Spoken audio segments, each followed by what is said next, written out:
Welcome to Cynful Connections. I'm your host, Cynthia Ann, and thank you for coming back to my next episode. And Oreo decided to join us. If you don't know the story about Oreo, he was a stray cat that visited me and lived in the vicinity of my property when I lived in New Braunfels, Texas. And I lived in this really older home with this big, huge porch, and in the particular neighborhood that I was in, there was just a strong community of communal cats. So not necessarily feral. In many cases, there were people that were feeding these cats. Oreo wasn't one of them when I first got there. But he just started coming around my house with the other communal cats. And I always had food out there and water out there for the cats. And it wasn't until when Oreo first came around, he was a kitten, and he was pretty skittish, but still slept on my porch and hung around the area. And if I put food out, he wouldn't touch the food unless I went at least 10 feet away. And then when my daughter Megan finished college and moved to Texas, Oreo definitely claimed Megan for sure. And we moved out of that place in July of 2022, and essentially for 3 or 4 months we were pretty transient. We stayed at a couple Airbnbs around different areas of Texas. And just occasionally, every couple of weeks, we'd come back to the old stomping grounds. And Oreo would still be hanging out in the area, and we'd bring food for him. And he was surviving on his own, but definitely still feeling a pull or draw to take care of him. And then when I finally decided to rent another place in New Braunfels, and this was 3.5 months later, we went back to the old rental, and sure as shit, we found Oreo, and without any resistance, he hopped into our carrying case and has been along the ride for this adventure ever since. And I'm not going to get too much into my adventure yet, but since then we have moved or been either in house sitting situations or Airbnb situations. And I think I've moved since I moved out of my last place about 6 times. Pretty much every month, or we've been exploring Texas in general, and just Oreo's been along the ride for the whole adventure. He got to experience some house sitting experiences with a little dog. He has proven a reflection of the same degree of resilience and just not really showing a lot of resistance to change in our experiences. So Megan is the mom and I'm the grandma, and he's pretty special. And I look forward to diving into some of the gifts that we've experienced with Oreo since he's come along the ride with us. But it's so interesting what kind of got me down the path of really remembering and really just recalling my childhood in general. Because if someone were to ask me, what was your childhood like, I would say it was a loving environment. My parents stayed married until my dad passed in 2013. I felt loved by both my parents. We had a very close-knit family. My mom has 2 sisters and 1 brother, and all my aunts and uncles had kids, and we grew up with our cousins in our same age group. We went to school together, went to high school together, got married, had children around the same time as each other. I definitely had a strong relationship with my aunts and uncles, specifically my dad's sister. She lived behind our house when we moved when I was around 7 or 8 years old. And I'm not going to dive too much into that. But when my mom shared with some family members that I had gone to a healing retreat, specifically when I sat with ayahuasca the first time, which was in February of 2022, I remember some of the responses my mom received were, what does she have to heal from? What does she have to heal?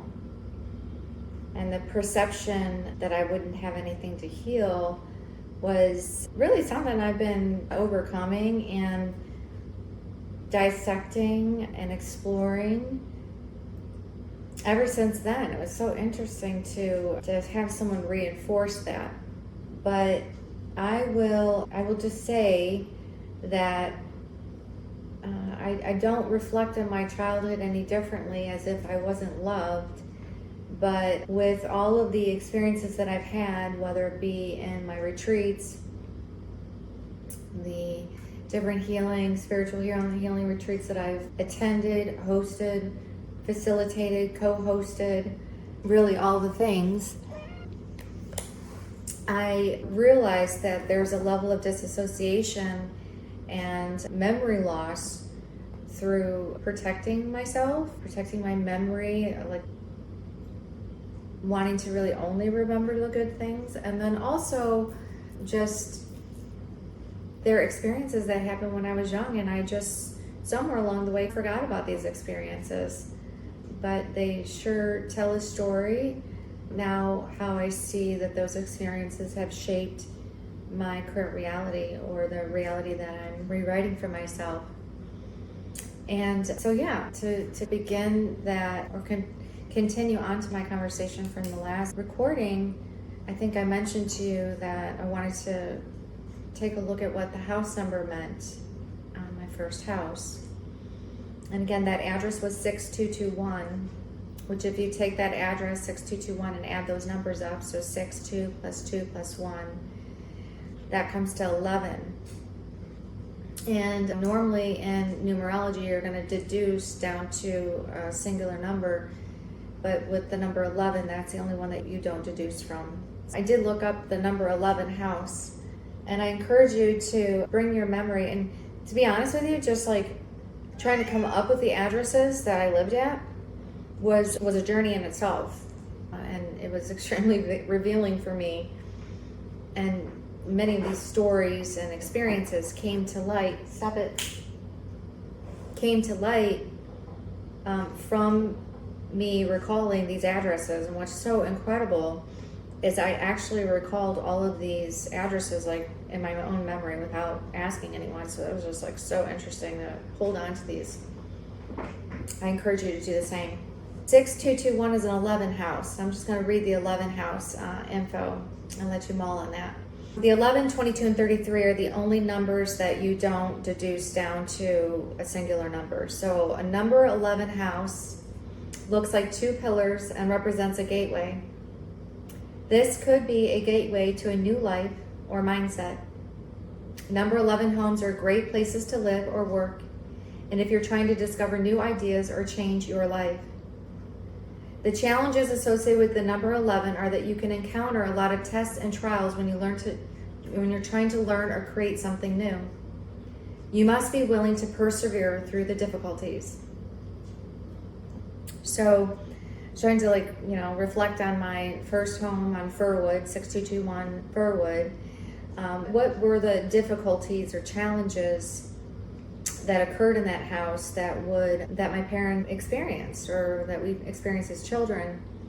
And I've already spoken about my experiences in the backyard related to the swing set, but another experience that came back to my memory, which wasn't particularly my experience, but we were all affected by it, is that while we were living in this home, like I mentioned, we had a fenced yard, and that fenced yard was the metal fences that create like a little square all the way around, and I think the metal fence was maybe 6 foot high. And as I spoke earlier, we had this chocolate lab dog named Brownie, and Brownie was a rambunctious dog, always seeking freedom. So this dog was constantly getting into things, digging out of the yard, running away. He was, I don't remember all the trouble per se, I just remember my mother and my father. Like I remember the noise around it in that home. I just don't remember experiencing it myself. However, My brother he had to have been maybe 6, maybe 7. I don't know how old he was. Playing in the backyard, and this is how I recall the story being told. I don't remember this happening. I remember more of the outcomes and really the stories people talked about.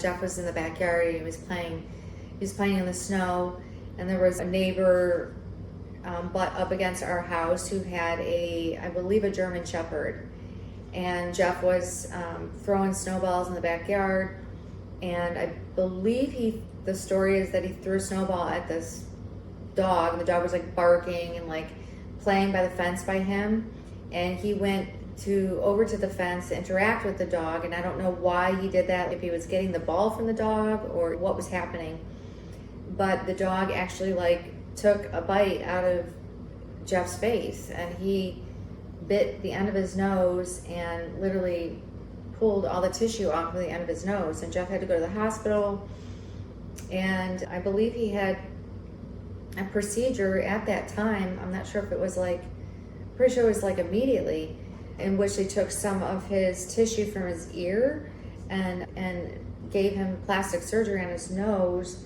to fill in what this dog had ripped off his face. So it's a traumatizing story. That's a traumatizing experience. I mean, luckily I don't remember seeing this. I do remember, actually, I don't even know if I remember. I just know the story, and I haven't quite uncovered the impact, if there isn't any lasting impact of that story that I need to address, frankly. I recently did, when I sat with ayahuasca, I met someone who introduced me to emotion and body code healing.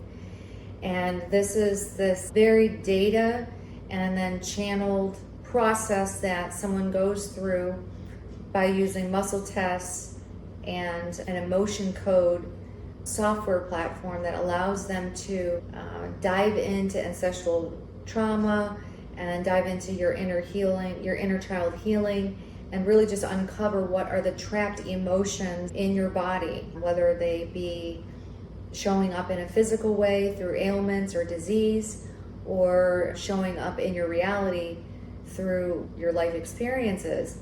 And actually, I learned about the brownie dog situation and how that impacted me from one of my body coding sessions, where she said you had a traumatic experience when you were 7, and that experience was grief and confusion and sadness, and mostly around confusion, I believe, was the main trapped emotion that had a bunch of emotions attached to that.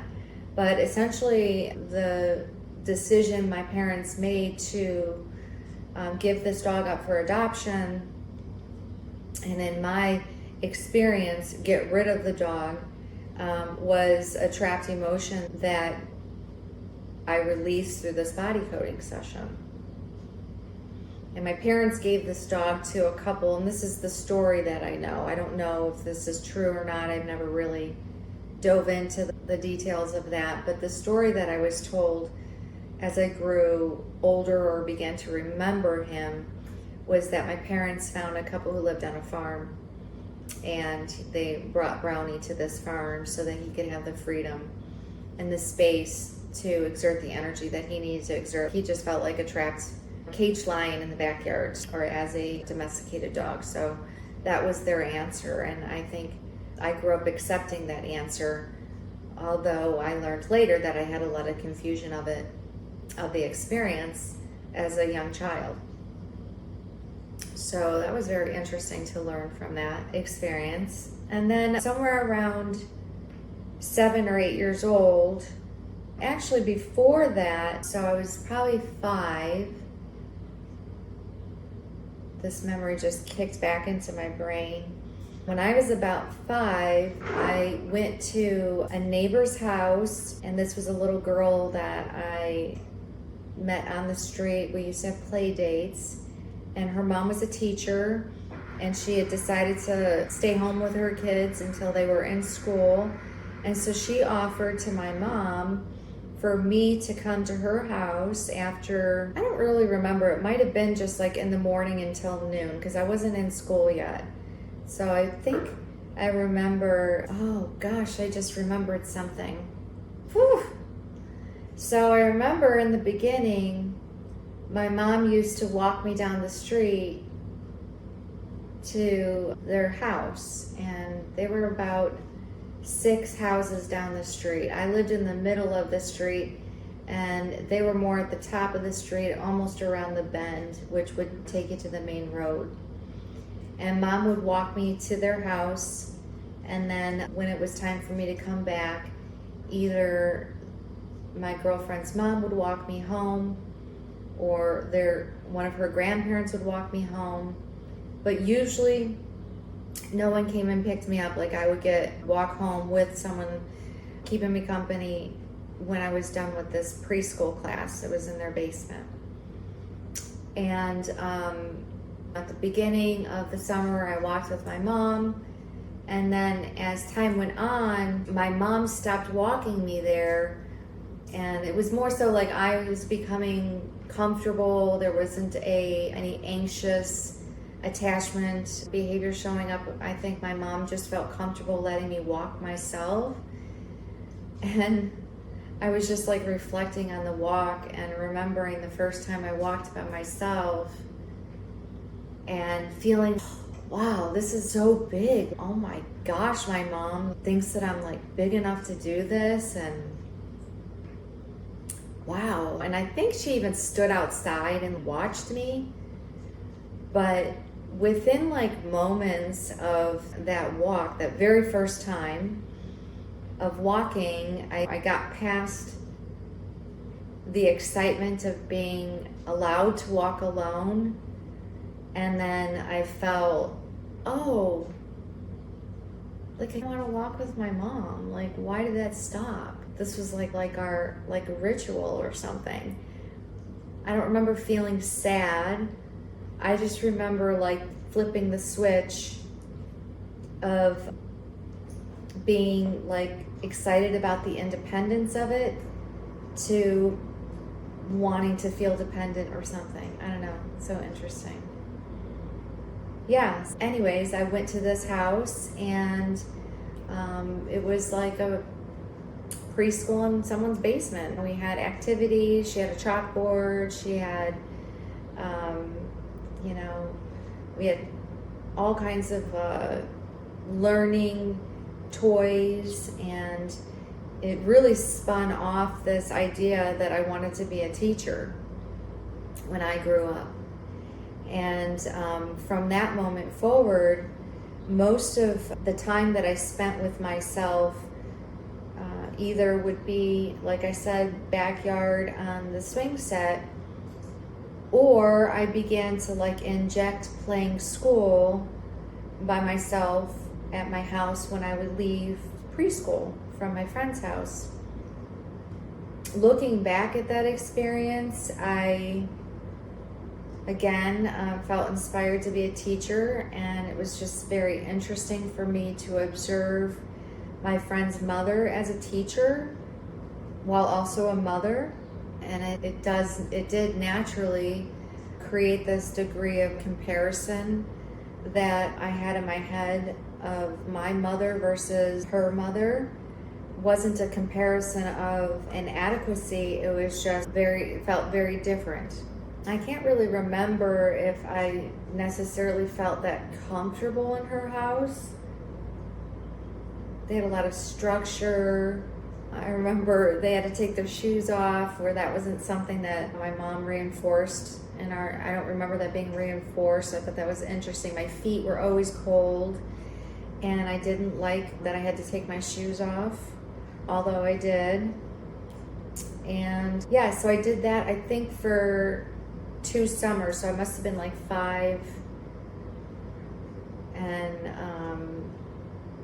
I must have gone to kindergarten, I think when I was 6. Yeah, when I was 6. I had a December birthday, so that makes sense.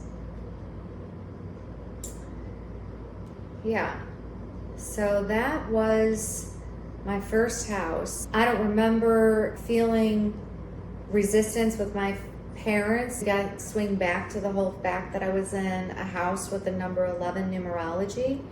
It's intended to be a transformational home, and if you weren't in alignment, it was also the kind of home that was going to show a lot of resistance and kind of tests and lessons.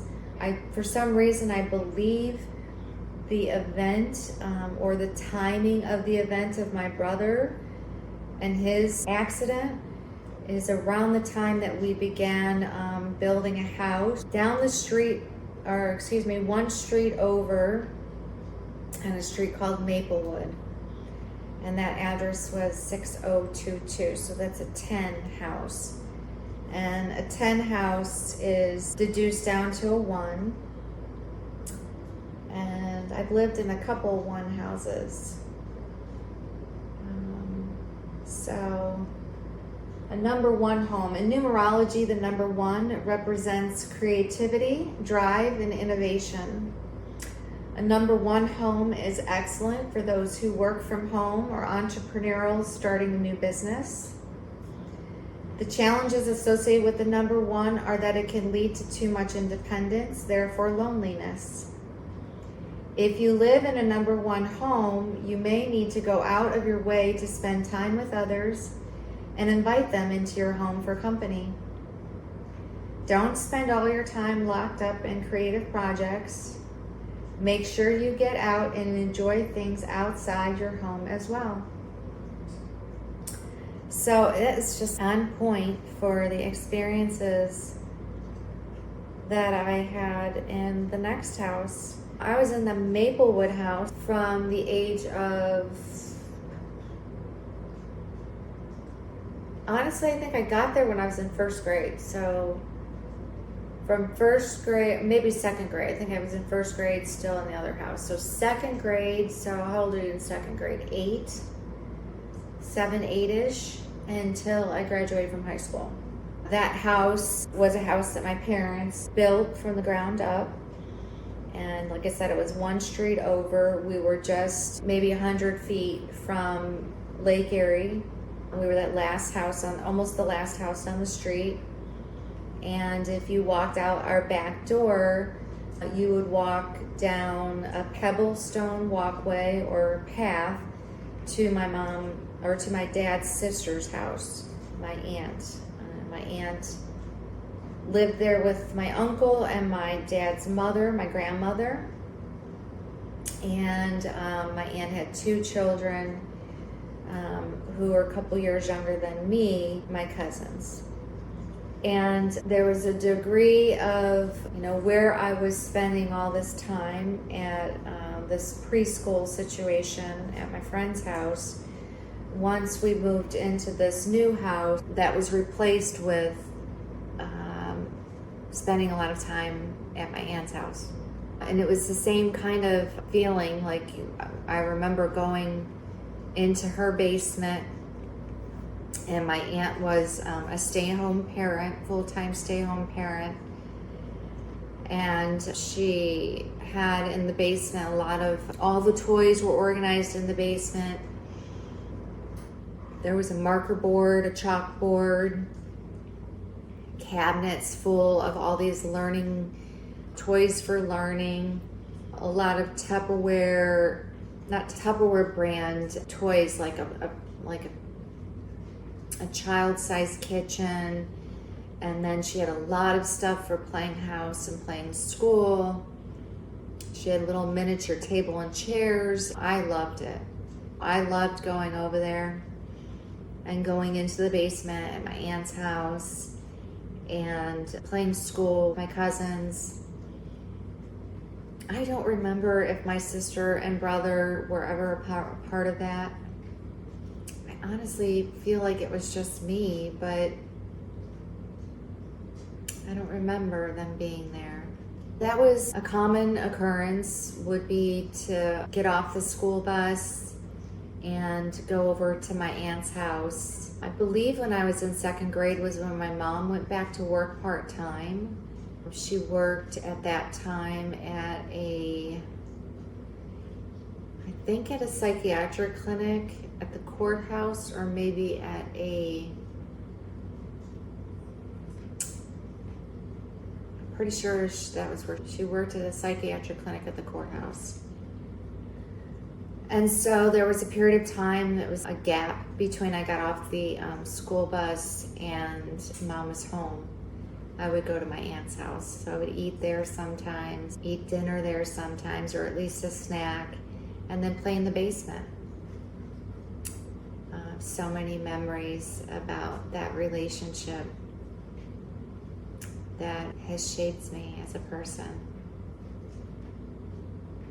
But yes, the next house was a one house, and it was meant to be the kind of house that you share with others, that you invite others in, you really allow yourself to explore and experience nature and adventure. And the experiences in that house were meant to bring us out into the open to be seen. And in reflection of that home, just overall, I look at my parents. My dad worked as a car salesman, and he worked really long hours. I believe it was every day of the week, but maybe not. I think maybe he had Sundays and Tuesdays off, I think. And so he would just go to work and come home from work. And I remember him just having dinner and setting up shop downstairs in the TV room and smoking cigs and falling asleep in front of the TV. And my mom would come home from work, and I would come home from Auntie's, and Mom would cook dinner.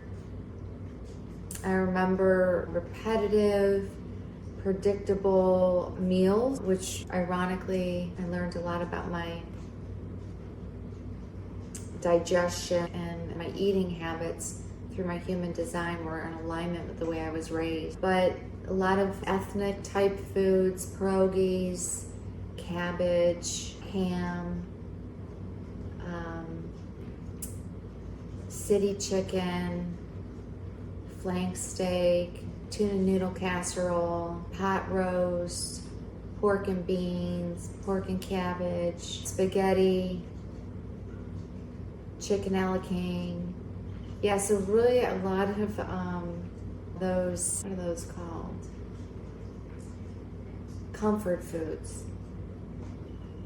So that's what I grew up eating. I would come home, Mom would cook dinner. We didn't really eat dinner at the dinner table all together. I mean, it was unusual for us all to be home at the same time.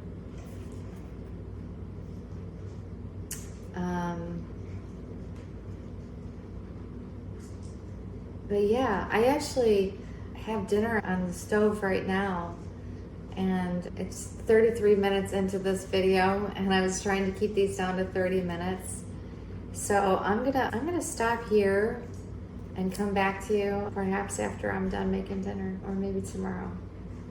So again, thank you for your interest, your attention, and yeah, this is just an interesting process. But thank you for coming along for the ride.